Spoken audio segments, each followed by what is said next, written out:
अस्सलामुअलैकुम, good morning. New Pakistan में आपको खुशामदीद कहते हैं और मैं हूं आपकी मेज़बान नबीहा एजाज। नाज़रीन, अपोजिशन की जानिब से तहरीके अदम एतमाद पेश कर दी गई है और जब तक इसका कोई फैसला नहीं हो जाता सब लोगों की जो नज़रें हैं वो शहरे इक़्तिदार पर है।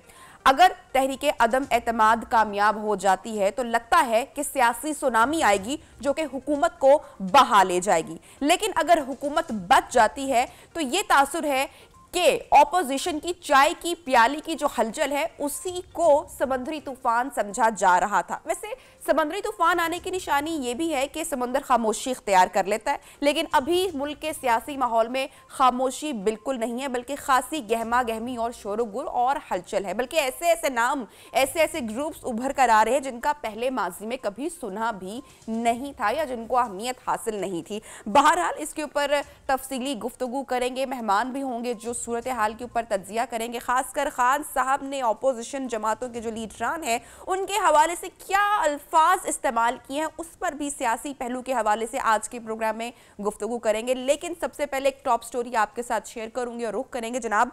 और खबर ये है कि पीआईए के साथ एक अजीबोगरीब वाकया पेश आया। कल की यानी कि गुज़श्ता रोज़ कराची से टोरंटो जाने वाली जो पीआईए की परवाज़ है उसको वापस लैंड करना पड़ा। खबर ये आ रही है कि परवाज़ में मुसाफिर सैयद वसी को दिल का दौरा पड़ा, जिसकी वजह से परवाज़ को वापस कराची जिना टर्मिनल लैंड करवाया गया और इब्तदाई तिब्बी इमदाद दी गई। जनाब वसी जिनका नाम बताया जा रहा है, इसकी वजह से, इस पूरे हादसे की वजह से जहाज़ को वापस टर्मिनल पर लैंड करवा की वजह से पीआईए को तकरीबन 1 करोड़ 25 लाख रुपए का नुकसान बर्दाश्त करना पड़ा।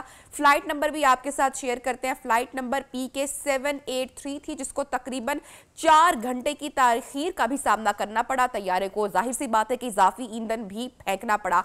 अब इसमें तब्दीली क्या आती है या ये कहानी रुख कहां पे तब्दील करती है? खबरें ये सामने आ रही हैं कि जिस मुसाफिर की वजह से तैयारे को, पीआईए को इतना नुकसान भरना पड़ा, मुसाफिरों को 4 घंटे इंतजार करना पड़ा, ये सब कुछ हुआ सैयद वसी को दिल का दौरा पड़ने की वजह से। लेकिन इतलात ये है कि इस शख्स ने ये सब कुछ फेक किया, ड्रामा किया, या जो ये दौरा है ये मशकूक साबित हो रहा है।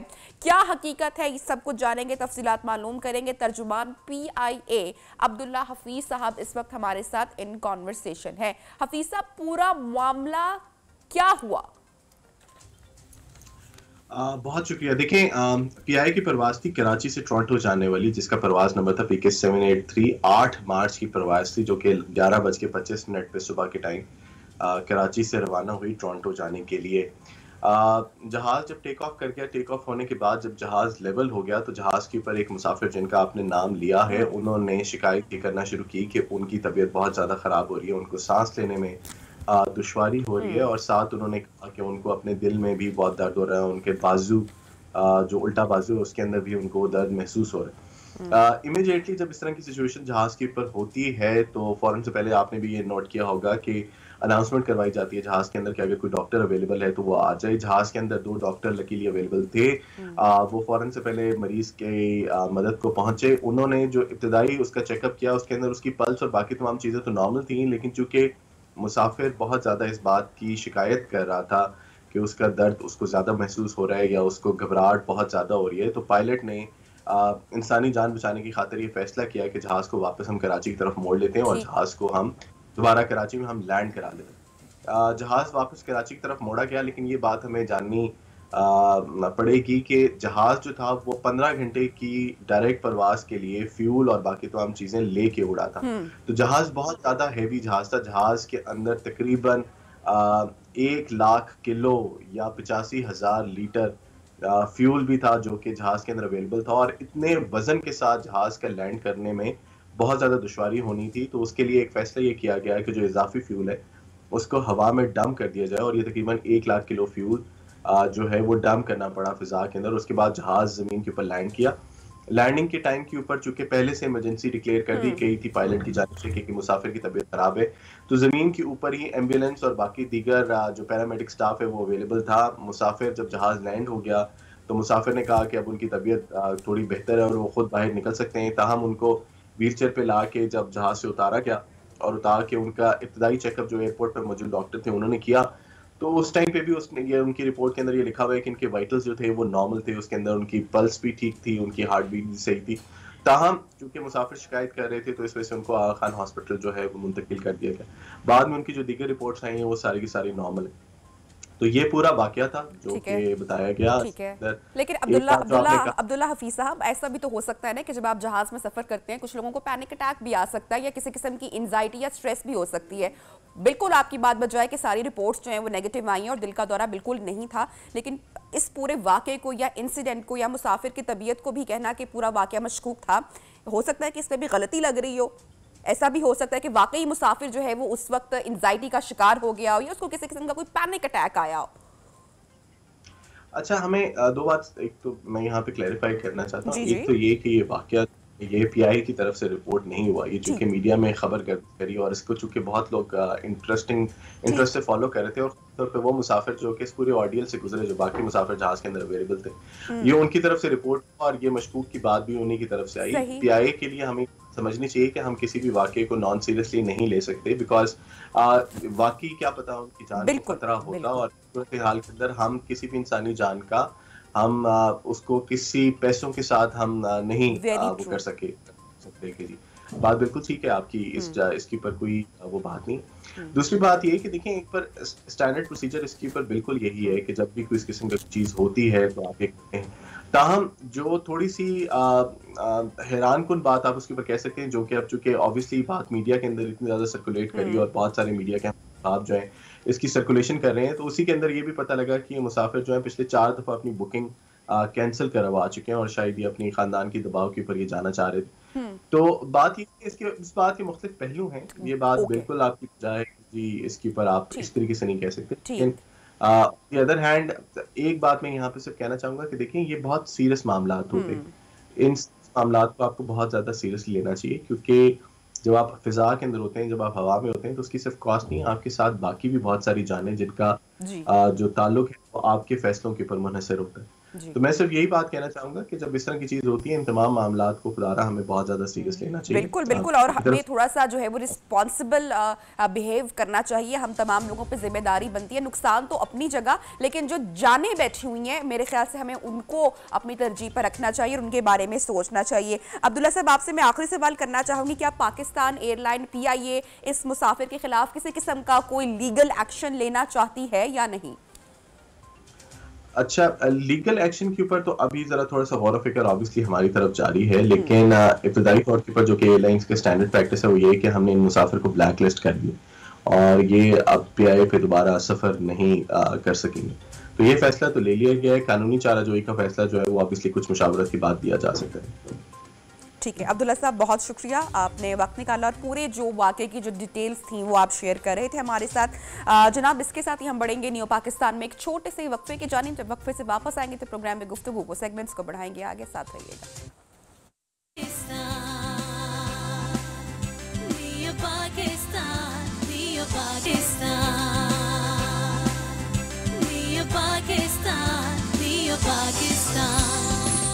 ये चोरों के टोलों की जो सियासी मौत आई है, इन्होंने अदम एतमाद कर दिया है। मैं सोच रहा था कि अल्लाह ये किसी तरह ना इनकी गर्दन मेरे हाथ में किसी तरह आ जाए। अदम एतमाद की तारीख जब हम जीतेंगे उधर मैं रुकूंगा नहीं, मैं इनके पीछे जाऊंगा, मैं इनको छोड़ूंगा नहीं।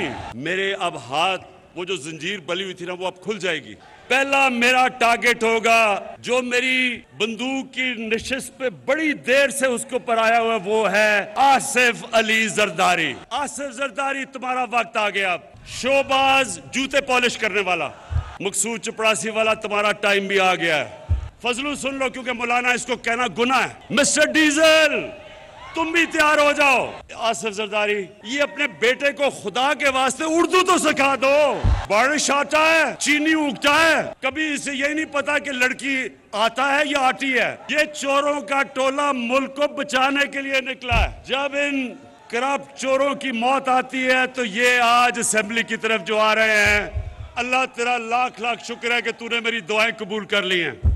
इनको उधर पहुंचाना है जिधर इनको बहुत देर से पहुंचना चाहिए था, पाकिस्तान के जेलों। बिल्कुल आप भी सोच रहे होंगे कि खान साहब की ये जो गुफ्तगू है ये क्या कोई पुरानी गुफ्तगू है। नहीं जी, हम आपको बता दें कि ये उनकी रीसेंट तकरीर की जो है वो तकरीर का हिस्सा थी, गुफ्तगू थी। और बिल्कुल अपोजिशन जमातों के जो सरबराहान हैं उनके बारे में खान साहब कुछ नाजेबा अल्फाज इस्तेमाल करते हुए दिखाई दिए जो बिल्कुल किसी भी मुल्क के वजीर आजम को हरगिज जेब नहीं देता है। मजीद इस पर मैं गुफ्तगू नहीं करूंगी बल्कि मेहमान का आपसे तारुफ करवाऊंगी। अहमद बिलाल साहब हमारे साथ इन कॉन्वर्सेशन है। बहुत शुक्रिया अहमद साहब, आपने टाइम निकाला। खान साहब की जो कल की गुफ्तगू रही, जो उनकी तकरीर का हिस्सा थी, किस किस्म के अल्फाज बोले गए? क्या किसी भी मुल्क के वजीर आजम को यह शोभा देता है? ऐसे अल्फाज बोलना क्या जेब देता है? नहीं, बिल्कुल नहीं देता है, तो बड़ी ऑब्वियस सी बात है। लेकिन उसके बाद उसका कोई सेंस भी नहीं बनता। यानी जो कुछ वो कह रहे थे, अगर वो अल्फाज ही सिर्फ गैर महज़ब होते तो एक बात थी, लेकिन दूसरी बात यह है कि जो कुछ वो कह रहे हैं उसका कोई लॉजिक नहीं है। यानी वो क्यों दुआ कर रहे थे अल्लाह ताला से कि ये तरीके पे एतमाद करें ताकि फिर उसकी गर्दन उनके हाथ में आ जाए? ये कैसे आ जाएगी गर्दन उनके हाथ में तरीके पे एतमाद से? It made completely no sense. तो ये दो लिहाज से बहुत अफसोसनाक है कि एक तो अल्फाज ऐसे थे जो कि बिल्कुल आप सही कह रही हैं कि वजीर आजम क्या किसी भी शख्स को पब्लिकली ऐसे अल्फाज का इस्तेमाल अच्छा नहीं लगता। लेकिन दूसरी बात यह है कि वो इनकोहेरेंट की बात थी, मेड नो सेंस, कोई लॉजिक नहीं था उसमें। तो ये और भी तकलीफ दे बात है कि इसका मतलब ये है कि किस लेवल पे गुफ्तगू हो रही है और क्या थॉट प्रोसेस है। एक ऐसा मुल्क जिसके पास एटॉमिक वेपन्स हैं, उसका चीफ एग्जीक्यूटिव अगर इस तरह की गुफ्तगू कर रहा है जिसकी कोई सेंस नहीं बनती, तो ये तो बहुत डेंजरस उसके इम्प्लीकेशंस है। बिलाल साहब, ऐसा आपको लगता है कि जो खान साहब हैं वो घबराहट का शिकार है? दो के खुद कहते रहते हैं कि घबराना नहीं है कौम को, लेकिन कल की जो उनकी गवर्नर हाउस की स्पीच थी, ऐसा लग रहा है, ऐसा तासुर उन्होंने दिया कि शायद वो खुद घबरा गए हैं या अंडर प्रेशर हो गए हैं। जी, वो ये घबरा गए हैं। घबराने की फिर कई रिएक्शन होते हैं। आप गुस्से में आ जाते हैं, बात आप बिल्कुल नर्व छोड़ बैठते हैं, आपसे बात ही नहीं होती। लेकिन एक रिएक्शन ये होता है कि आप गुस्से में आ जाते हैं, तो ही रेज कि वो बहुत गुस्से में है। तो गुस्से में आना भी घबराहट की निशानी होता है। तो आप चीजों को लॉजिकली और डिस्पैशनेटली आप गौर करके उसके ऊपर अमल नहीं कर रहे, आप उस मैप आउट नहीं कर रहे, पॉलिटिकली रिस्पॉन्ड नहीं कर रहे, आप गुस्से का इजहार कर रहे हैं, तो ये भी घबराहट की निशानी है। तो ये इसका मतलब ये है कि ये भी कोई अच्छा साइन नहीं है मुल्क के लिए कि आप घबराहट का सही फैसला नहीं कर सकते। वो अपनी पार्टी के बारे में नहीं कर सकते, अपनी हुकूमत के बारे में नहीं कर सकते, लेकिन मुल्क के बारे में भी तो फैसले उन्हीं को करने हैं। इस लिहाज से ये भी खतरनाक था। अहमद साहब, मैं एक जुमला रिपीट करना चाहूंगी और उस पर आपका तज्जिया और कमेंट जरूर लूंगी। खान साहब कहते हैं कि जरदारी तुम मेरी बंदूक के निशाने पर हो, तुम मेरा पहला टारगेट हो। क्या ये खुल्लम खुल्ला धमकी नहीं है? इस पर आपको लगता है कि पीपल्स पार्टी कोई लीगल एक्शन ले सकती है इस जुमले पर, इस बात पर? जी अहमद साहब, क्या आप मुझे सुन पा रहे हैं? हेलो अहमद साहब से हमारा जनाब राब्ता जो है वो मुनक़ता हो चुका है। दोबारा हम उनसे राब्ता करने की कोशिश करेंगे। बहरहाल खान साहब की जो कल की तकरीर थी उसमें काफ़ी खासे नाजेबा अल्फाज का इस्तेमाल किया गया, जो किसी भी मुल्क के वजीर आजम, बल्कि अहमद बिलाल साहब के अकॉर्डिंगली तो किसी भी शहरी को पब्लिकली जो है जवाज़ नहीं बनता कि वो इस तरह के पब्लिक फोरम पर आकर बात करें। और खान साहब को तो बिल्कुल भी शोभा नहीं देता कि वो इस तरह के गैर मुहज़्ज़ब अल्फाज का इस्तेमाल करें। उनका ये कहना था कि जरदारी तुम मेरी बंदूक के निशाने पर हो, तुम मेरा पहला टारगेट हो। सिर्फ यही नहीं, शहबाज शरीफ को मुखातिब करते हुए भी कहते हैं कि तुम बूट पॉलिश करते हो और हमारी सियासत का रुख किधर हो चुका है। और इस हवाले से काफ़ी तरह के अल्फाज इस्तेमाल किए गए। मौलाना फजलुर रहमान के हवाले से भी उन पर भी तनकीद की गई। ये भी कहा गया कि अपने बच्चों को उर्दू सिखाओ। और कल की स्पीच उनकी जो है वो खासी ऐसी मालूम पड़ रही थी कि शायद घबराहट का खान साहब शिकार हैं। और ये हम आपको एक मर्तबा फिर से क्लिप भी दिखाएंगे। लेकिन अहमद साहब हमारे साथ इन कॉन्वर्सेशन है। अहमद साहब, मैं आपसे गुफ्तगू कर रही थी कि खान साहब ने कल बोला कि जरदारी तुम मेरे बंदूक के निशाने पर हो और तुम मेरा पहला टारगेट हो। आप समझते हैं कि खुल्लम खुल्ला धमकी है? पीपल्स पार्टी इस पर कोई लीगल एक्शन ले सकती है? बिल्कुल लेना चाहिए। मैं तो समझता हूँ कि पीपल्स पार्टी को इसके ऊपर एक्शन लेना चाहिए, क्योंकि इस तरह की जो गुफ्तगू है अगर आप उसको बिल्कुल इग्नोर करें तो ये तो बिल्कुल एक नॉर्म बन जाएगा हमारे यहाँ कि हम, यानी आप प्राइम मिनिस्टर हैं, आप पब्लिकली पहले भी वो कह चुके हैं जलसे में, यानी ऐसा नहीं है कि गुस्से के आलम में आपसे एक बात मुंह से निकल जाए, चलिए वो तो स्लिप ऑफ द टंग कह के आप उसे बर्दाश्त कर दें। लेकिन ये दूसरी बार है, एलसी में उन्होंने कहा कि अगर ये तारीख नाकाम हो गई तो फिर मैं छोड़ूंगा नहीं इनको, और अब ये दूसरी बार कह रहे हैं और इस बार उन्होंने एक पर्सन स्पेसिफिक थ्रेट भी दिया है। तो बिल्कुल मेरे ख्याल में उनको, पीपल्स पार्टी को ये कोर्ट के अंदर इसको एजुकेट करना चाहिए और एक्शन लेना चाहिए, ताकि इस किस्म की चीजों का आइंदा कोई डिस्करेज किया जा सके। ये इंतहाई काबिल एतराज अंदाज़। ठीक है अहमद साहब, बहुत शुक्रिया, आपने वक्त निकाला नियो पाकिस्तान के लिए और खान साहब की कल की स्पीच पर, तकरीर पर आप गुफ्तगू कर रहे थे। लेंगे एक ब्रेक और ब्रेक के बाद आपको दोबारा ज्वाइन करेंगे, साथ रहिएगा।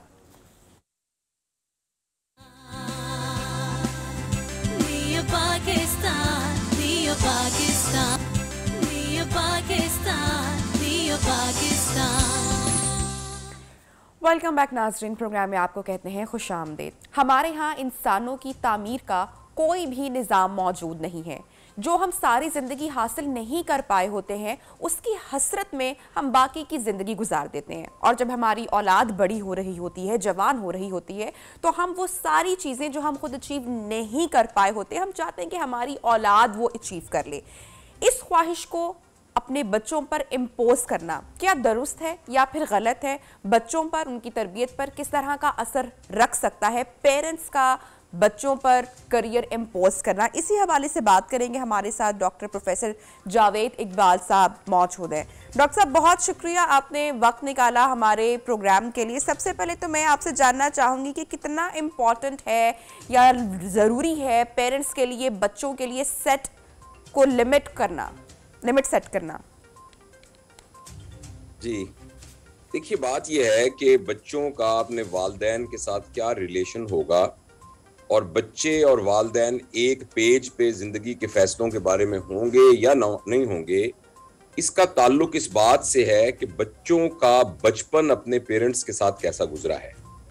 अगर बच्चों का बचपन से मुराद उनके पैदा होने से लेकर तकरीबन 10 साल तक का वक्त ये मोहब्बत की फिजा में गुजरा है, इसमें बेजा सख्ती उन पर नहीं थी, उनको एक इंडिपेंडेंट एंटिटी के तौर पर ग्रो करने की इजाजत दी गई थी, और उनको वो मौके फराहम किए गए थे जिसमें वो खुद अपने तजुर्बे से, अपने एक्सपीरियंस से लर्न कर सकते हैं और अपनी एक सोशल विजडम डेवलप कर सकते हैं। तो फिर ये जो आपने प्रॉब्लम कहा है ना, ये प्रॉब्लम नहीं अराइज करता, क्योंकि बच्चे और वालिदैन, उनके दरमियान एक एतमाद का रिश्ता मौजूद होता है, और वो अपने फैसले मशवरे के साथ, क्योंकि फिर बच्चे अपने वालिदैन को अपना मेंटर समझने लग जाते हैं, और जब बच्चे अपने वालिदैन को अपना मेंटर समझने लग जाते हैं तो फिर वो सारे दोनों एक ही पेज पर होते हैं। प्रॉब्लम ये होता है कि बच्चा पैदा होते ही कुछ ही अरसे के बाद वालिदैन से उसका रिलेशनशिप एक ऐसा बन जाता है जिसमें वालिदैन उसके लिए एक खौफ का सिंबल बन जाते हैं, स्ट्रेस का सिंबल बन जाते हैं। उसको लगता है कि अगर वो परफॉर्म नहीं करेगा तो वालिदैन उसके ऊपर सख्ती करेंगे, जिसकी वजह से फिर आहिस्ता आहिस्ता उनके दरमियान दूरी होना शुरू हो जाती है। एक बात तो ये है आपके सवाल के जवाब। दूसरी बात ये है कि जब एक बच्चा पैदा होता है और वो 1 साल का है तो वालिदैन का पेरेंटिंग स्टाइल 1 साल के हिसाब से होना चाहिए, जब वो 2 साल का है तो 2 साल के हिसाब से होना चाहिए। प्रॉब्लम यह है कि वालिदैन का पेरेंटिंग स्टाइल चेंज नहीं होता, वो अपने बच्चे को उसी तरीके से देख रहे होते हैं जैसे कि 1 साल के बच्चे को देख रहे थे या 2 साल। जबकि बच्चा जब 13-14 साल का होता है तो वो बिल्कुल एक इंडिपेंडेंट ऑटोनमस एंटिटी बन चुका होता है। वालिदैन को ये बात जरूर रियलाइज करनी चाहिए कि अब वो आपसे डिफरेंट एक और शख्सियत है, और वो अपने फैसले करने के सिलसिले में खुद मुख्तारी चाहता है। अलबत्ता उसकी इस खुद मुख्तारी को अपने कॉन्फिडेंस और मोहब्बत की वजह से आप मेंटर तो कर सकते हैं, लेकिन आप जबरदस्ती उस पर नहीं कर सकते। तो ये 2 चीजें हैं जिनकी वजह से ये सारे प्रॉब्लम अराइज होते हैं।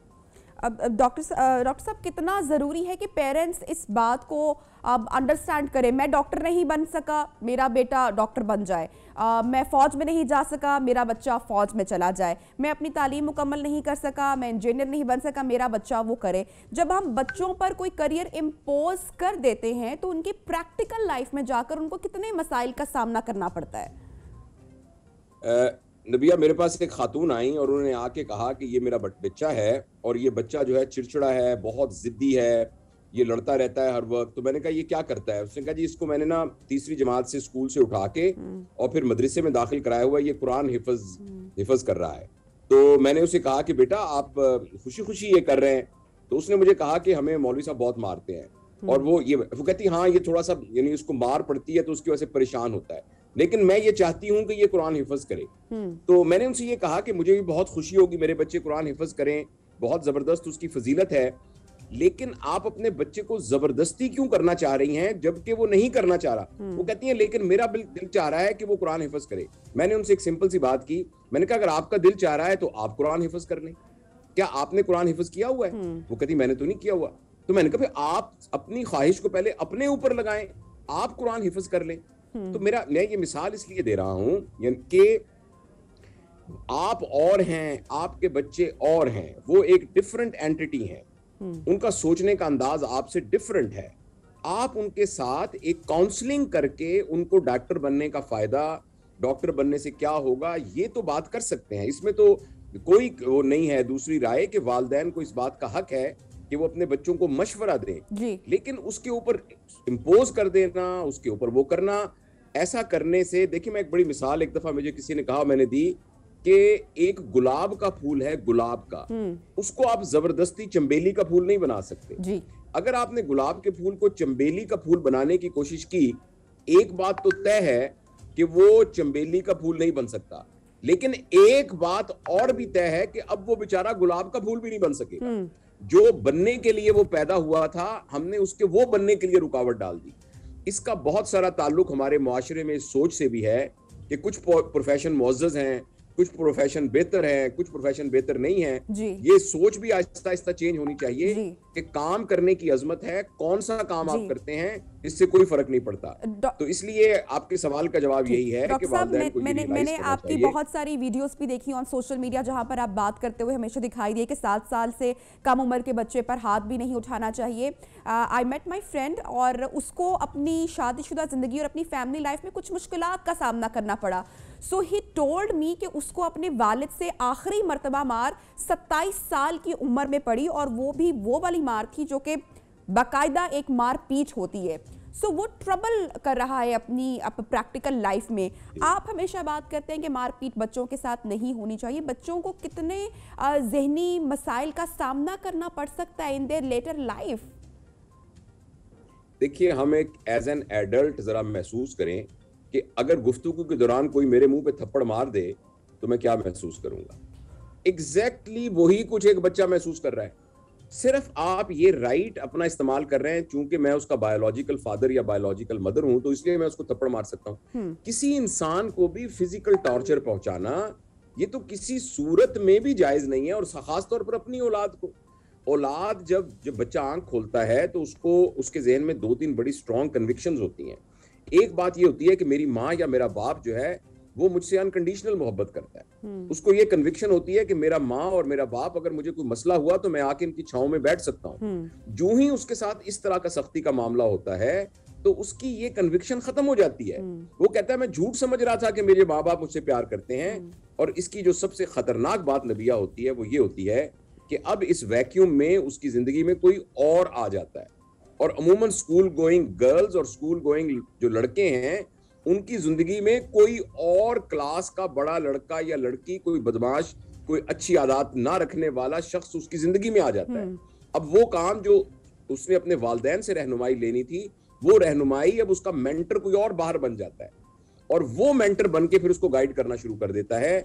इसलिए वालिदैन को ये बात समझनी चाहिए कि ये आपका बेटा क्या बनेगा इस पर डिपेंड नहीं करता उसकी कामयाबी या नाकामी, वो इस पर डिपेंड करता है कि वो कैसा बनेगा। अगर वो डॉक्टर बन गया मगर अच्छा डॉक्टर ना बना तो फिर क्या फायदा। अगर वो एक दुकानदार बन गया, मगर अच्छा दुकानदार बन गया, तो वो एक कामयाब शख्स होगा।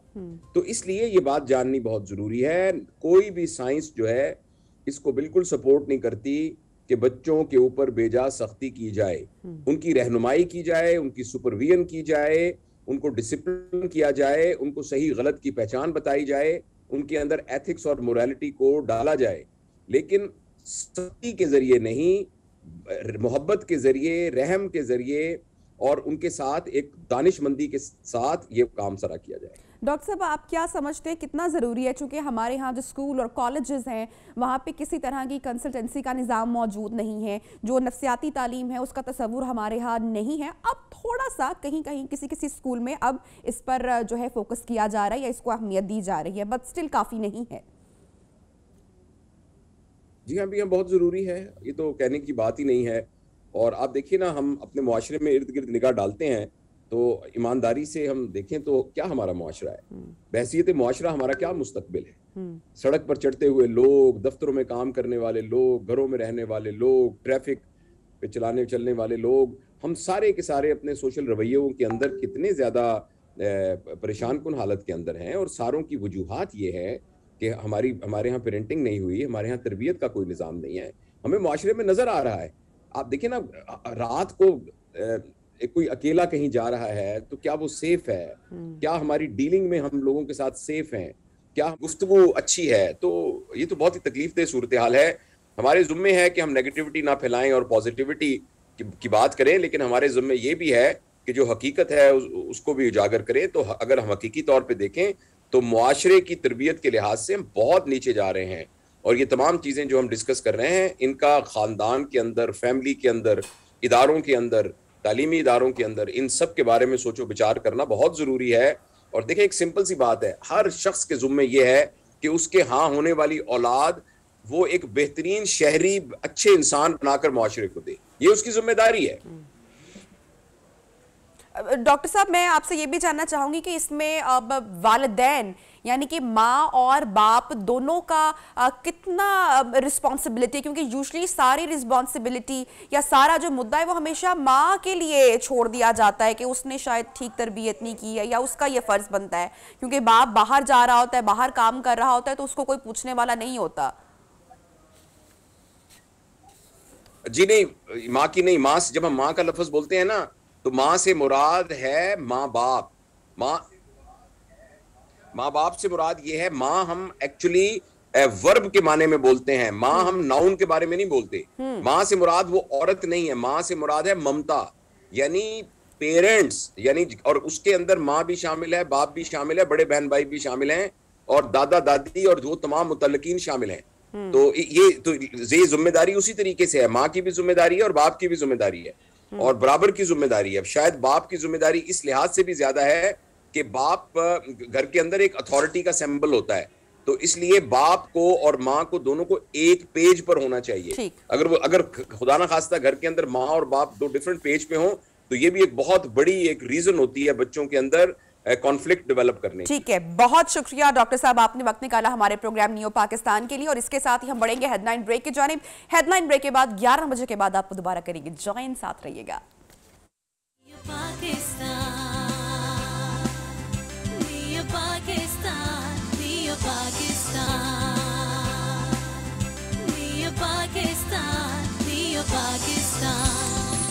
Welcome back. प्रोग्राम में आपको एक मरतबा फिर से खुशामदीद कहते हैं और ख़बर आपको देंगे सिंध से, जहां पर खबरें आ रही हैं कि वहां पर मवेशी जानवरों में खासकर बैल, गाय और भैंसों में जिल्द की बीमारी, जिसको लंपी वायरस कहा जा रहा है, वो फैलने का खदशा बढ़ता चला जा रहा है। मवेशी की खाल में चीचक की तरह के जख्म रूनुमा हो जाते हैं और मवेशियों में दूध और वजन में कमी हो जाती है। माहिरीन कह रहे हैं कि शायद ये जो वायरस है ये ईरान और इंडिया समेत दीगर ममालिक के मवेशियों के जरिए स्प्रेड हुआ है। इस वक्त पाकिस्तान में खासकर सिंध में क्या सूरत हाल है? बहावलपुर में भी लंपी वायरस का केस रिपोर्ट हुआ है और मवेशियों में कैटल पॉक्स या लंपी वायरस सामने आने के बाद माहिरीन ने अब इन जानवरों का, खासकर गाय और भैंसों का जो गोश्त है और जो दूध है वो खासकर इस्तेमाल करने से मना किया। इसी पर बात करेंगे। हमारे साथ जो गेस्ट मौजूद है उनका तारुफ करवाऊं।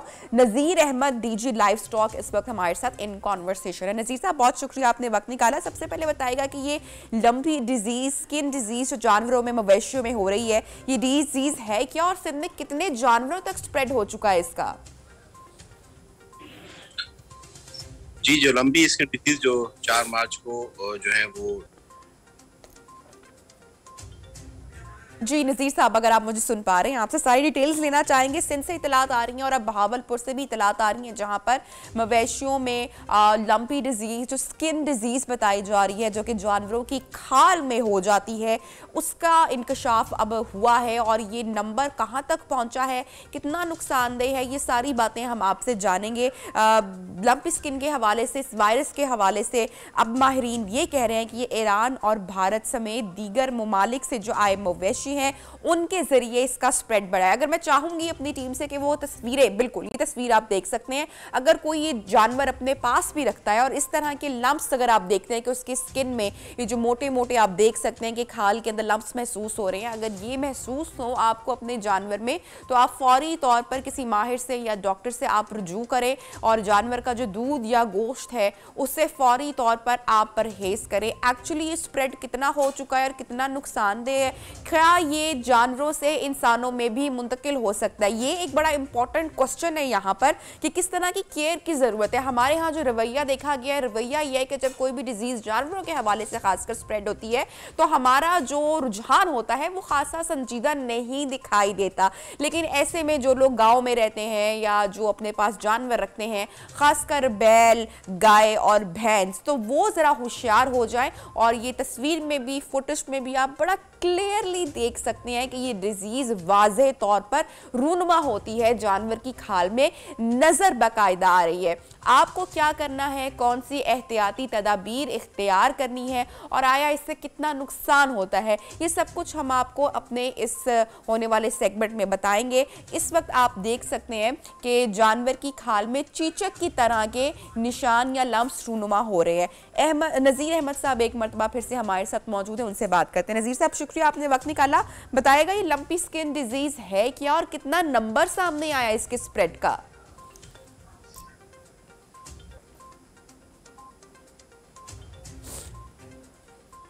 जी हेलो नज़ीर साहब, आप तक मेरी आवाज पहुंच रही है?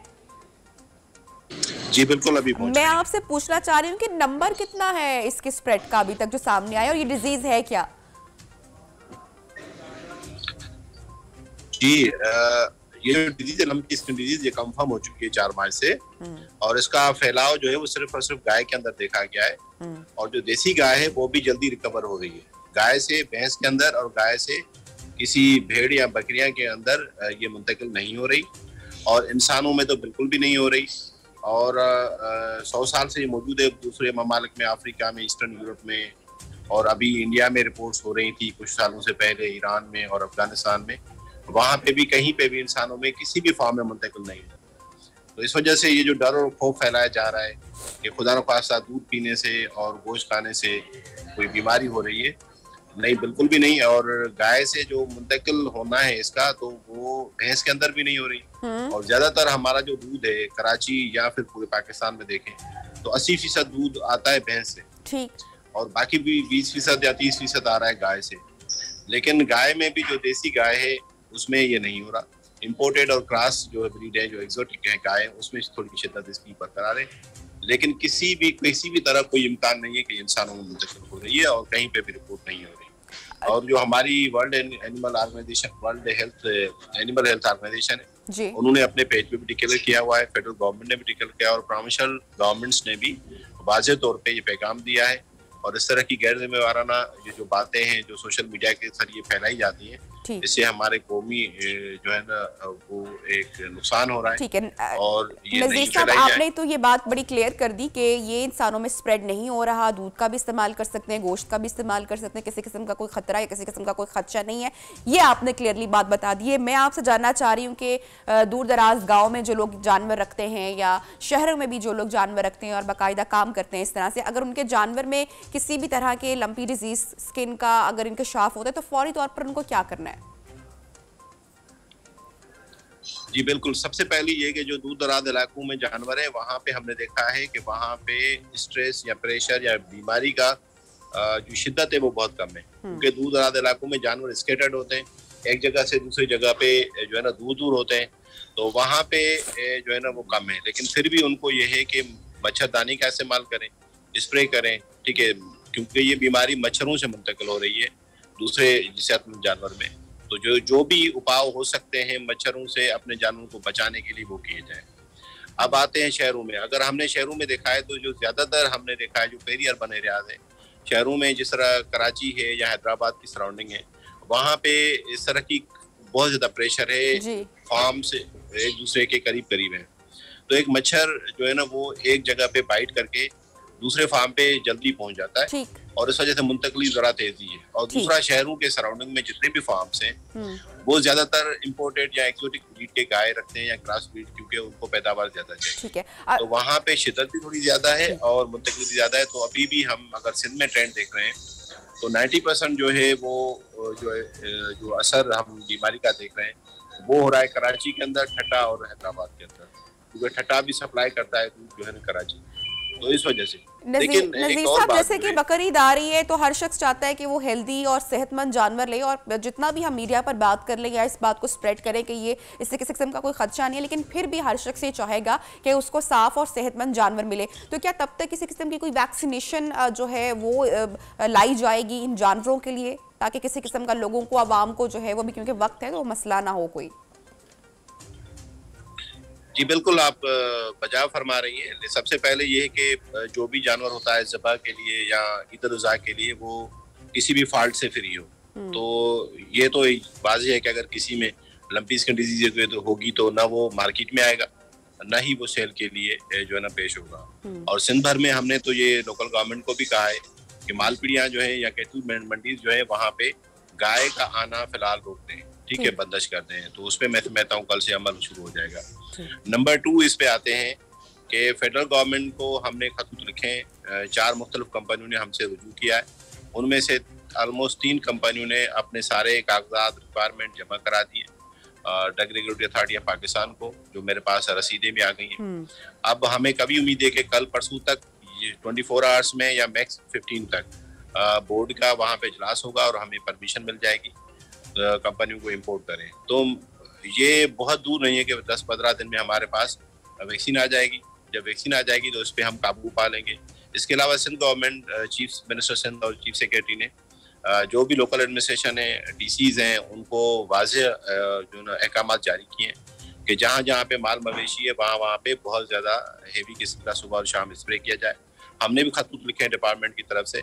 तो मैं समझता हूँ ये जितने भी इक़दाम हैं वो काफ़ी हैं कि हम बहुत बेहतर अंदाज से तैयार होंगे कि ईद उल अज़हा तक जितने भी जानवर हैं वो जो पेश हो रहे हैं उज़हा के लिए वो सारे वो हों जिसमें कोई बीमारी का अंदेशा ना हो। ठीक, थैंक यू सो मच नज़ीर अहमद साहब, हमारे साथ इन कॉन्वर्सेशन थे, शामिल गुफ्तगू थे। अभी तक जो उन्होंने शेयर किया उनके मुताबिक कि किसी भी तरह का कोई खदशा जाहिर नहीं किया जा रहा जानवर का दूध या गोश्त इस्तेमाल करने से, लेकिन इस पर काबू पाने के लिए भरपूर इक़दाम किए जा रहे हैं। बढ़ेंगे एक ब्रेक की जानिब, जिसके बाद आपको दोबारा करेंगे जॉइन। स्टे विद अस।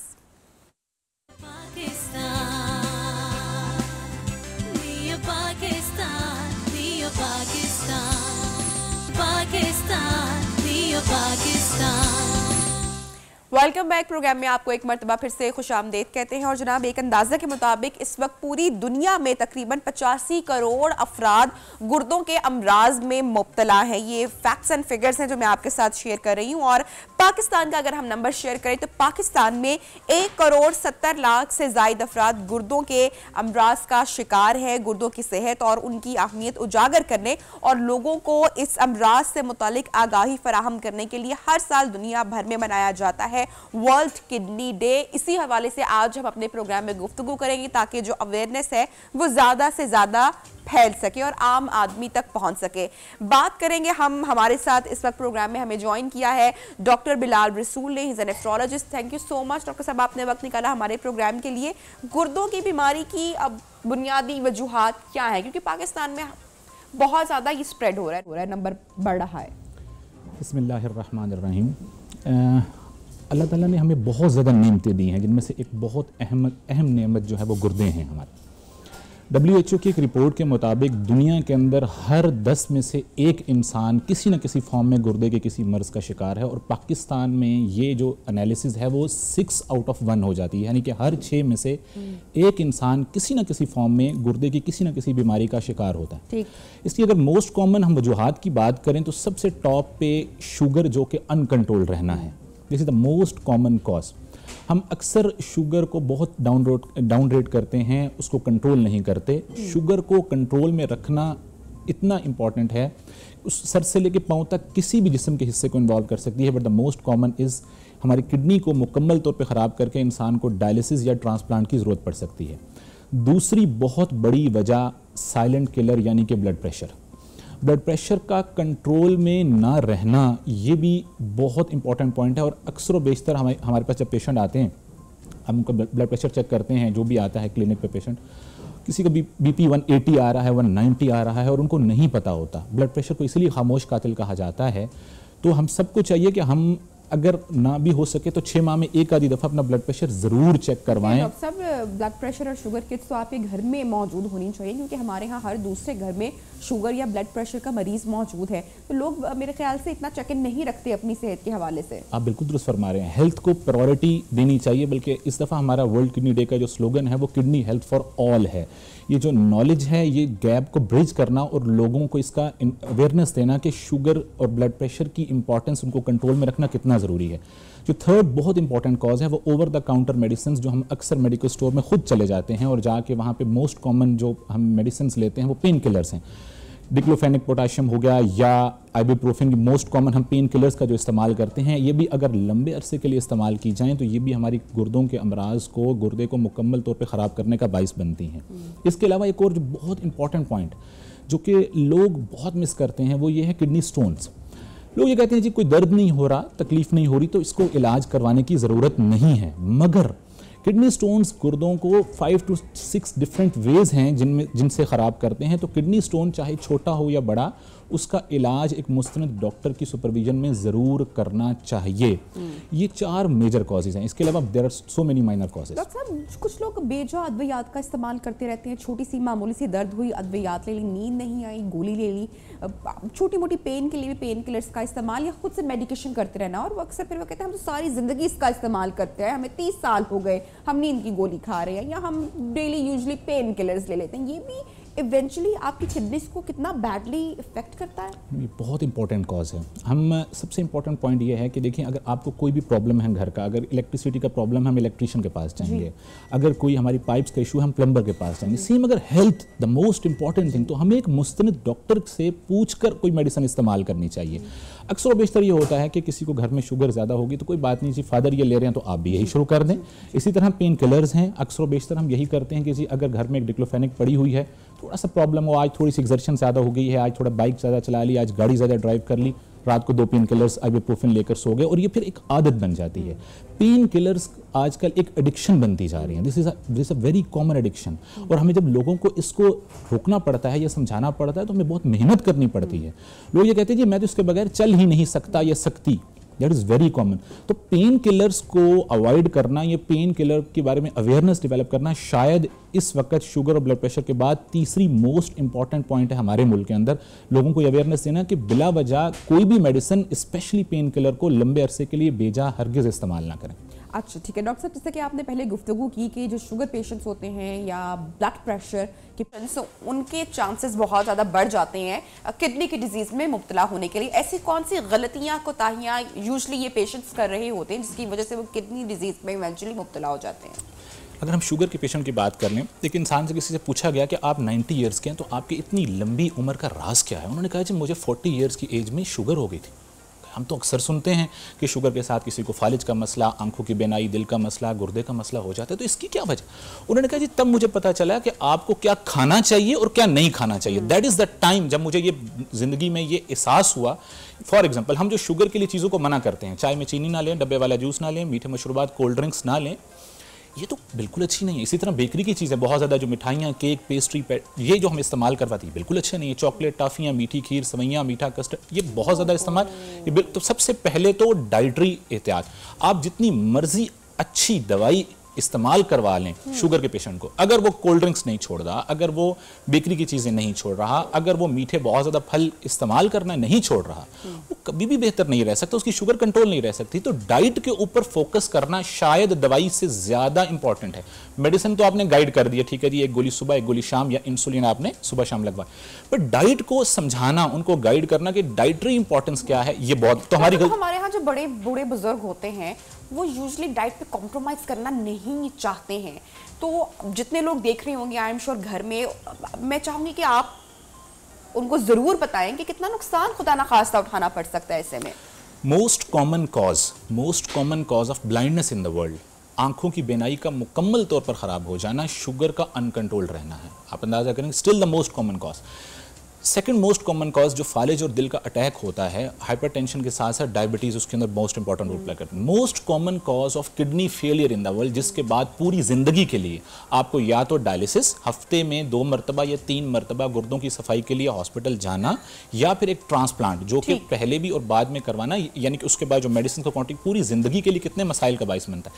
एक एनालिसिस, एक रिपोर्ट के मुताबिक दुनिया के अंदर हर 1 मिनट में एक बंदे का पांव काटा जाता है अनकंट्रोल्ड शुगर की वजह से। जो जख्म होते हैं बेसिकली डायबिटिक फुट होता है, थोड़ा सा जख्म बना और वो जख्म नहीं बढ़ा, और वो एक और बड़ा प्रॉब्लम हो जाता है शुगर के मरीजों के अंदर, उनकी हसियात कमजोर हो जाती है, उनको महसूस नहीं होता। आप अक्सर देखते होंगे, सुनते होंगे, अक्सर आपने देखा आपके पाँव में जख्म हुआ है, आप फादर से मिलते हैं, उनको पता ही नहीं है, क्यों? क्योंकि उनके महसूस होने की सलाहियत जो है वो बहुत कम हो जाती है। ऊपर से पेन किलर भी ले ली जाती है, ऊपर से पेन, मल्टीपल फैक्टर्स हैं, शुगर भी अनकंट्रोल है, ब्लड प्रेशर भी। ये कैसे पता चलेगा कि जो आपकी शुगर है वो अब आपकी गुर्दों पर इफेक्ट कर रही है? सिम्टम्स उसके क्या बॉडी देना शुरू करेगी साइंस? बिल्कुल सही। एक तो ड्यूरेशन बड़ा इंपॉर्टेंट है हमेशा से। शुगर को इनिशियली भी हमें जब भी किसी की शुगर स्टार्ट होती है तो हम उसके कुछ टेस्ट करवाते हैं, मगर ड्यूरेशन जैसे जैसे टाइम गुजरता जाता है ये एक बड़ा इंपॉर्टेंट फैक्टर है। दूसरा, जो साइन एंड सिम्टम्स हैं वो अक्सर बेशतर क्या होते हैं? बेसिकली सबसे पहले जो किडनी की इन्वॉल्वमेंट होती है उसमें गुर्दे के रास्ते प्रोटीन बाहर निकलना शुरू हो जाती है। अब जब प्रोटीन यूरिन में जाती है तो सबसे पहले एक इंसान फील करता है कि जब मैं यूरिन करके आ रहा हूँ उसमें झाग बहुत बन रही है। तो अगर यूरिन में झाग आ रही है शुगर के मरीज के अंदर तो ये early sign of kidney failure हो सकता है। गैर संजीदा मतलब। फिर और जो इंपॉर्टेंट पॉइंट्स, पाँव पे सोजन का हो जाना, स्पेशली आंखों के इर्द गिर्द सोजन का हो जाना, ये बड़ा इंपॉर्टेंट फैक्टर होगा शुगर और ब्लड, हर पेशेंट के लिए ही, मगर शुगर और ब्लड प्रेशर के पेशेंट के लिए। इसके बाद सांस चढ़ना, थोड़ा सा चल रहे हैं, पहले मैं थोड़ा सा चलता था या वॉक करती थी, मुझे सांस नहीं चढ़ता था, अब मुझे सांस चढ़ना शुरू हो गया। There must be some important point, उसका जाके वर्कअप करें। भी इसके साथ ही है। यस, भूख का ठीक से ना लगना या दिल खराब होना, उल्टी आना, जिस्म पे बहुत ज़्यादा खारिश का रहना, नींद ठीक से ना आना, जिस्म को झटके लग सकते हैं, ये सारे फैक्टर्स हैं। जो कमज़ोरी बहुत रहना, थकावट बहुत रहना, खून की कमी का हो जाना, इंसान की पिलाहट का शिकार हो जाना, ये सारे फैक्टर्स हैं, दे आर इंपॉर्टेंट। शुगर आपकी किडनी पे इफेक्ट कर रही है, किडनी पे इफेक्ट, ये बिल्कुल फौरी तौर पर उसको आप जाके वर्कअप करें और एक मुस्तनद डॉक्टर नेफ्रोलॉजिस्ट की सुपरविजन में अपना इलाज शुरू करवाएं। डॉक्टर साहब, ये जो सिम्टम्स आपने सारे बताए हैं ये सेम सिम्टम्स ही होंगे जब ब्लड प्रेशर कंट्रोल ना होने की सूरत में, जब मरीज बेएहतियाती बरतता है तो भी इन्हीं सिम्टम्स के तहत किडनी इफेक्ट होती है? यस, बिल्कुल। अर्ली साइन एंड सिम्टम्स मोर और लेस यहीं से ही स्टार्ट होते हैं। अब मैं जो इससे ज्यादा एक इंपॉर्टेंट पॉइंट जिस पे फोकस करना चाहूंगा, दैट इज द प्रिवेंशन। आप उनको इफेक्ट ना होने दें, उससे पहले उनको प्रिवेंट करवाएं। यूजुअली जब ये सब कुछ हो रहा होता है तो पेशेंट या हम लोग यूजुअली इसको भी बॉदर नहीं कर रहे होते, जो सबसे बड़ी अलार्मिंग सिचुएशन है। या पेशेंट ये समझ नहीं रहा या अंडरस्टैंड ही नहीं कर रहा कि ये सिम्टम्स अगर हो रहे हैं जो आपने बताया, मतली का होना, हारिश का होना, पेट का खराब होना, यूरिन में झाग का बन जाना, हम इन चीज़ों को बॉदर नहीं कर रहे होते हैं। उसकी रीज़न ये है मैम कि हमारा इंपॉर्टेंस ही नहीं है हेल्थ को। अगर हम हेल्थ को इंपॉर्टेंस दें, अवेयरनेस हमारी ये डेवलप हो कि अगर आज हमने प्रिवेंशन से अपने गुर्दों को सेव कर लिया, अपनी आंखों को सेव कर लिया, हम लाइफ लॉन्ग, देखिए जो 70-80 ईयर्स की जो एज के हैं, 60 के बाद आपकी लाइफ, वो पहले ही इंसान फिजिकली थोड़ा सा कमज़ोर हो जाता है। अगर कुछ बीमारियां आ गई हैं, जिस तरह स्पेशली हम किडनी की इंपॉर्टेंस बात कर लेते हैं, आप अगर किडनी फेलियर का शिकार हो रहे हैं तो उसके बाद आप देखेंगे लाइफ कितनी डिफिकल्ट है।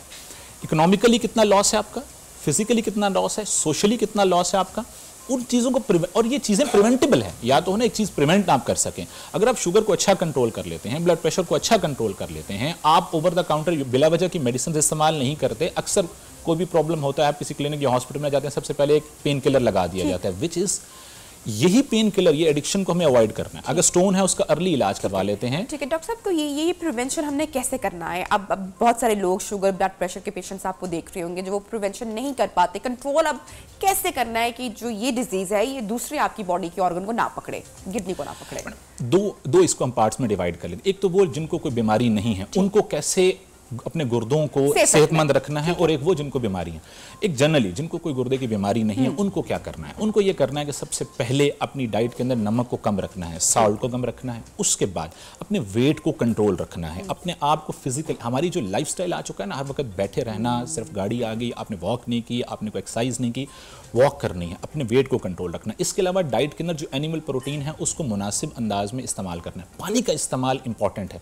अच्छा, उसमें मैं पानी को भी दो हिस्से में डिवाइड कर लूँगा। एक ये है कि आपको अगर कोई बीमारी नहीं है तो पानी का इस्तेमाल तकरीबन 2.5 से 3 लीटर, और अगर गर्मियाँ हैं या पसीना ज़्यादा आ रहा है तो थोड़ा सा ज़्यादा भी इस्तेमाल किया जा सकता है। मगर अगर किडनी का प्रॉब्लम है या दिल का प्रॉब्लम है तो फिर हमें पानी को थोड़ा सा मुनासिब इस्तेमाल रखना है, बहुत ज़्यादा नहीं लेना। ये तो जनरल एहतियात है। और इसी तरह पेन किलर्स को ओवर द काउंटर नहीं लेना, जिसकी भी हमने बात कर ली, उसको अवॉइड करना। और अगर कोई बीमारी हो गई है इनमें से तो फिर डेफिनेटली उसको 100% एक मुस्तनद डॉक्टर की सुपरविजन में कंट्रोल करना। मैं आपको एक छोटी सी मिसाल हम डॉक्टर के पास जाते हैं 6 महीने साल, तो फिर हम जाते ही नहीं ना कि वो चले गए थे 6 महीने साल पहले चले गए थे, वही प्रिस्क्रिप्शन चल रही है, वही सारी चीजें चल रही है और हम उसी को फॉलो करते रहते हैं। Yes, that's the point. आपको जो फॉलोअप का टाइम दे रहा है एक मुस्तनद डॉक्टर, आपने उतनी देर के बाद उनको जाके जरूर मिलना है। अक्सर व बेशतर आपकी डाइटरी मॉडिफिकेशंस आपकी बीमारी के हिसाब से एडजस्टमेंट करनी पड़ती है, मेडिसिन की एडजस्टमेंट करनी पड़ती है। आप जब रेगुलर टेस्ट करवाते हैं, जो मोस्ट इंपॉर्टेंट साइन जो भी मैंने थोड़ी देर पहले जिक्र किया है, जो यूरिन के अंदर प्रोटीन का आना है, जैसे ही अर्ली स्टेजेस में वो आई है, अर्ली आप मेडिसिन के एडजस्टमेंट करके उसको 100% कंट्रोल कर सकते हैं। अच्छा, एक और जो इंपॉर्टेंट पॉइंट है, गुर्दे की बीमारियों के बारे में एक पॉइंट ये कहा जाता है कि जब एक दफ़ा हो गया तो ये बस, ऐसा कोई पॉइंट नहीं है। गुर्दे की बीमारियों का मुस्तकिल इलाज भी मौजूद है अगर हम टाइमली उनको डिटेक्ट कर लें और टाइमली उनको कंट्रोल कर लें। मैं एक छोटी सी मिसाल देता हूँ। एक फीमेल पेशेंट थी जो कि टिकटॉक बना रही थी, वो गिरी, उनका फ्रैक्चर हो गया नेक का, टांग का फ्रैक्चर हो गया, वो एडमिट हुई, सर्जरी हुई, ब्लड लॉस बहुत ज्यादा हो गया। इमीडिएटली अगले दिन यूरिन में ब्लड आ गया, लैब्स बड़ी तेजी से ऊपर बढ़ गई। हमने इमीडिएटली क्या किया, उनका ब्लड, उनको ट्रांसफ्यूजन्स की, उनका डायलिसिस शुरू किया। 3 से 4 सेशन हुए डायलिसिस के। सब लोग ये कहते थे अब तो मामला कवर नहीं होना। टाइमली ब्लड कवर हो गया, किडनीज को सपोर्ट मिल गई 3 सेशन के बाद। अब वो क्रेटिनिन उनकी 100% नॉर्मल है। सो अगर अर्ली आप चीज को डिटेक्ट कर लें तो आप अर्ली उसको 100% ट्रीट कर सकते हैं। डॉक्टर साहब, थैंक यू सो मच, आपने ज्वाइन किया। बहुत सारी बातें थी, बहुत सारे ऐसे पॉइंट्स थे जिस पर मेरे ख्याल से डिस्कशन होना बाकी थी, लेकिन वक्त की कमी की वजह से हमने जितनी हो सका उतनी गुफ्तगू जो है वो आपके साथ शेयर करने की कोशिश की है। बढ़ेंगे एक जनाब ब्रेक की जानिब, और जब ब्रेक से वापस आएंगे तो आपको लिए चलेंगे रूह अफ़ज़ा के किचन में, जहां पर अनम इस वक्त क्या बना रही है ये जानेंगे। साथ रहिएगा।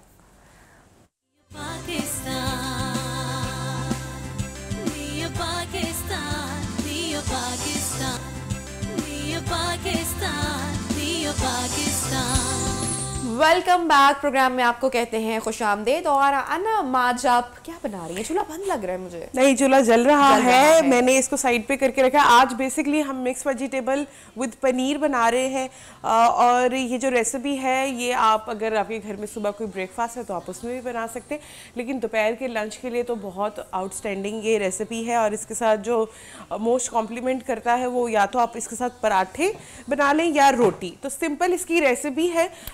आपने ऑयल लेना है तकरीबन 1 से 1.5 कप के करीब। उसके अंदर जो है आपने 2 टमाटर, 1 प्याज और 1-2 हरी मिर्चें डालकर ब्लेंड कर लेनी है। फिर उसको ऑयल में अच्छी तरीके से फ्राई करना है। साथ ही आपने इसमें मसाला जात ऐड कर देने हैं। मसालों में आपने इसके अंदर ऐड करना है नमक, कुटी हुई लाल मिर्चें, ज़ीरा और सूखा धनिया और थोड़ी सी हल्दी। That's it. उसके बाद जो है आपने इसके अंदर जो वेजिटेबल्स में सबसे पहले हम आलू डालेंगे। आलू डालकर आपने उसको भूनना है, इसी तरह पानी डाल के उसको गलने के लिए रख देना है। जैसे ही वो गल जाए उसके बाद आपने जो है, क्योंकि मेरे पास टाइम की शॉर्टेज होती है तो मैं फ्रोज़न वेजिटेबल्स ले रही हूँ। अगर आपको अपनी पसंद की वेजिटेबल्स लेनी, जैसे कि मटर, गाजर, बंद गोभी और गोभी और जो भी आपको वेजिटेबल्स अच्छी लगती है आप वो इसके अंदर ऐड ऑन कर सकते हैं। आपने वेजिटेबल्स डाल देनी है और फिर वेजिटेबल्स को उनके पानी में ही गलने देना है, क्योंकि जब अगर आप कच्ची वेजिटेबल्स डालेंगे तो आपने अकॉर्डिंग टू ये देखना है कि कौन सी वेजिटेबल को कितना टाइम लगता है। जैसे आलू को सबसे ज़्यादा टाइम लगता है, उसके बाद गाजर को, फिर मटर को, और सबसे एंड में जो आपने गोभी डालनी है उसको। तो इस हिसाब से आपने करना है। एंड में जो है इसको गरम मसाला डालेंगे और लास्ट में जब बिल्कुल फाइनल टचेस होंगे तो हम इसके अंदर ऐड करेंगे कॉटेज चीज़। कोई भी चीज़ जो कि आपको, जैसे कॉटेज चीज़ या फेटा चीज़ आपको अच्छी लगती है, वो इसके अंदर जो है ऐड करें। यानी कि पनीर, जी पनीर, कोई भी पनीर जो भी आपको अच्छा लगता है वो इसके अंदर ऐड ऑन करेंगे। साथ में उसके ऊपर हरी मिर्ची और हरा धनिया डालेंगे, थोड़ा सा जो है वो बचा लेंगे ताकि ऊपर गार्निश के लिए। और उसके बाद इसको मिक्स करेंगे। और पनीर से मुझे पालक पनीर भी याद आ रही है। पालक पनीर काफी देर से मेरी जो टीम की फरमाइश है पालक पनीर की, इंशाल्लाह ताला। बड़ी अंडररेटेड डिश है वैसे पालक पनीर। अंडररेटेड डिश है, हाँ, लेकिन ये है कि वो बनती बड़ी अच्छी है। हाँ। और इतना कोई टाइम टेकिंग भी नहीं है। हमारे यहाँ गोश्त का रुझान ज्यादा है, इसलिए हम पालक गोश्त को पसंद करते हैं। ये तो आपने बिल्कुल वही बात की। मेरी कुछ फैमिली आउट ऑफ कंट्री से आई हुई है, तो वो कहती है यहाँ पर जो है सारे गोश्त खोर है, यहाँ पे बहुत ज्यादा लोग जो है गोश्त की तरफ जाते हैं, वो वेजिटेबल्स की तरफ बहुत कम आते हैं। तो अब इसको करते हैं डिश आउट। अच्छा अनम, आप किस तरह की सब्जी पसंद करती हैं? जरा खड़ी खड़ी हो। खड़ी खड़ी, हाँ जी बिल्कुल। सब्जी का काम ही क्या है कि हर वेजिटेबल जो है आपको नजर आनी चाहिए। अगर आपने उसमें गोभी डाली है या आपने उसके अंदर मटर डाले हैं, कुछ भी डाला है, वो प्रोमिनेंट होना चाहिए। बैठी हुई सब्जी, देखिए सब्जी का काम क्या है, अगर वो बैठ गई तो फिर पता क्या चलेगा कि हमने पकाया क्या। आपने किस सीक्वेंस से सब्जी डालना शुरू किया ताकि नरम ना हो जाए? जी, सबसे पहले मैंने आलू डाले थे। अच्छा। उसके बाद जो है गाजर, क्योंकि वो ज्यादा टाइम टेकिंग होती है, मटर भी फिर एंड में, फिर उसके बाद मटर डाले, ग्रेजुअली ऐड की। और उसके बाद सबसे लास्ट में जो है जो गोभी होती है, बंद गोभी या फूल गोभी, वो मैंने इसके अंदर ऐड की थी, जिससे बेसिकली जो है हमारी गोभी भी बिल्कुल साबित रहे और कोई भी सब्जी जो है मिक्स ना हो। जो आप समझ लें कि वो एक बहक जाती है ना, सब्जी को बैठाना नहीं है आपने। और सब्जी के अंदर कोशिश ये करें कि सब्जी को अपने पानी में ही पकने दें, उसमें एक्स्ट्रा पानी ना डालें। एक्स्ट्रा पानी से क्या होता है कि वेजिटेबल जो होती है वो बिल्कुल बैठ जाती है और उसका वो वाला जो है टेक्सचर और वो फ्लेवर नहीं आता। ये ले जी। अच्छा, अब चाहे इसमें आप अपनी मर्जी के मुताबिक चिकन भी ऐड कर सकते हैं। हाँ, बहुत अच्छे लगते हैं, चांस बनते हैं बड़े अच्छे, उसके आप ऐड कर सकते हैं। बहुत अच्छा। फाइनल रेसिपी सिंपल, एक कप ऑयल था, उसके अंदर जो है 2 अदर टमाटर, 1 प्याज और हरी मिर्च को ब्लेंड करके डाल दिया। सारे मसाला जात ऐड कर लिए। सबसे पहले आलू डाले, आलू डाल के उसकी भुनाई की। भुनाई करने के बाद पानी ऐड कर दिया, आलू को गलने के लिए छोड़ दिया। जैसे आलू गल गए, गाजर ऐड कर दी, फिर थोड़ी देर बाद मटर ऐड कर दिए। जब ये बिल्कुल डन हो गए, उसके बाद एंड में जो है गोभी डाली मैंने, जो फूल गोभी होती है वो डालकर अच्छी तरीके से उसको ढक के रख दिया, स्टीम में उसको पकने दिया। जैसे ही ऑयल ऊपर आना स्टार्ट किया, मैंने उसकी भुनाई की। लास्ट में कॉटेज चीज़ ऐड की, थोड़ा सा जो है जीरा पाउडर ऐड किया, हरी मिर्ची और हरे धनिया के साथ उसकी गार्निश। क्या बात है Anam, thank you so much. आपने इतनी जबरदस्त सब्जी आज हमें बना कर दी और ट्राई करेंगे जनाब, और फीडबैक अपना जरूर दीजिएगा अगर आप ट्राई करें। बहुत सारा अपना ख्याल रखें, कल होती है मुलाकात। अल्लाह हाफिज।